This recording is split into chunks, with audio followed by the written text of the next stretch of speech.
substance abuse, and I had to do something quick because it was getting the best of me.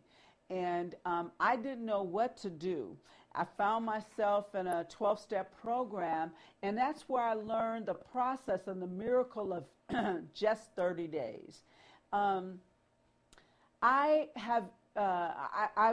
was taught that if I could just not take something for 30 days, on the other side of 30 days, I might feel very different about cocaine, alcohol, marijuana, whatever.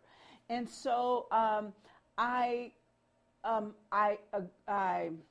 didn't necessarily agree with the process, but I accepted the process. I didn't know enough to agree or not to agree, but I certainly accepted the process. I accepted the thought that 30 days could make a difference in my life because, I was looking at a life that had become quite messed up. So I agreed to take this walk for 30 days, to not use anything for 30 days and to see what happens. Well, when I got 30 days clean, that was actually a month free of drugs, alcohol. And in 30 days, I got a chance to go, whoa, okay, well, in 30 days, I felt better. In 30 days, I was clearer in my thinking. In 30 days, I was stable with my emotions. So 30 days made a world of difference for me. And for those first 30 days, I wrote a Dear God letter every day, and I wrote down for 30 days, Dear God, I do not want to use cocaine anymore. I do not want to drink anymore. Please help me. And I wrote that for 30 days. I wrote things. And as I started with those first few sentences for 30 days, Dear God, I don't want to drink alcohol anymore. I don't want to use cocaine anymore. I don't want to, those basically were the things I was using. So I did that for 30 days. I prayed every day. Please don't let me go back to addiction. Please don't let me go back to where I had left off at. So for 30 days, I wrote every day. And as I wrote, I started off with just a simple sentence like, I don't want to use cocaine anymore. I don't want to drink alcohol anymore. Well, the first few days, that was all I wrote. And I wrote it over and over. Say one page, one tablet, or one college ruled line paper. I fill that up every day. Well, as the days went on, I started writing a little more. So I was writing things like, I don't want to use cocaine and alcohol anymore. Please help me. And I started to think about the things that I had that I was grateful for. Because while I was writing about the things I didn't want to do anymore, that process allowed me to shift in a way that I started to recognize while I had used cocaine, while I had used alcohol, and I didn't want to do that anymore, I also had a lot of things in my life to be grateful for. First and foremost, I was alive, so I started writing thank you for my life. My children were all alive, and so I started to write thank you for my children. My mother was alive. I started to write thank you for my mother. Thank you for my sister, my brother. Thank you for where I live. Thank you for my car. Thank you. As I began to write, I started to come up with more and more things that I was grateful for. Well, by the time I got to the 30-day mark, I was thanking God for my eyes, my ears, my nose, my mouth, my feet, my arms. I was thanking God for the air, the sun, the moon. I was thanking God for stars, for flowers, for sky.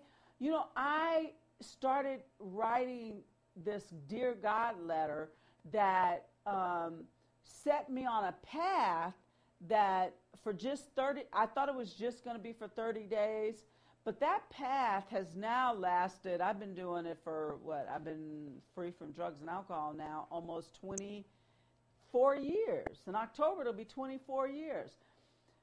But I got here by just not picking up that one day, and by not picking up day 2 and day 3 And that first 30 days, that 30-day mark became a major milestone for me. So when I accomplished that first 30 days, well, of course, like any, greedy person, I wanted 60 days.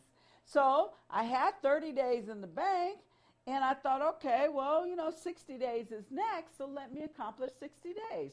Now, I need to tell you that process worked for me around substance abuse, but it also worked for me when I went back to school and I was fearful. Just let me get one semester done. Just let me get one semester. Just don't let me drop out this one semester. It has helped me through difficult times when I've gone through hardships with my children. It's helped me through, I've had 2 divorces, well, going on 2. One divorce that was completed in 2000, and I'm going to be going through another divorce. I'm separated now soon, and I'm back at day 1 with that 30-day process in a lot of ways. There are some days that the struggles I have around separation and eventually divorce are very painful for me. And I have to go back to my 30-day routine, meaning for 30 days, I need to focus on the things I have in my life that I'm grateful for, like I haven't used drugs or had a drink in almost 25 years. Well, that's a lot. That is a lot. I am very, very, very grateful for that. I went back to school and managed to get a master's degree in social work. Very grateful for that. My grandchildren, I was not, I was a young mom, so I made a lot of mistakes. I did some things that were good too, but I made a lot of mistakes because I was a young mom. But my children and my grandchildren today are my biggest fans. They are truly my biggest fans. And the reason they admire me so is because that 30-day process, I've used it at any time in my life when things were going rough for me and I was struggling. By using that 30-day process, just writing out the prayer for 30 days, praying about it verbally for 30 days, giving thanks for what I have at the moment, that process has allowed me to go through things in a way that I haven't had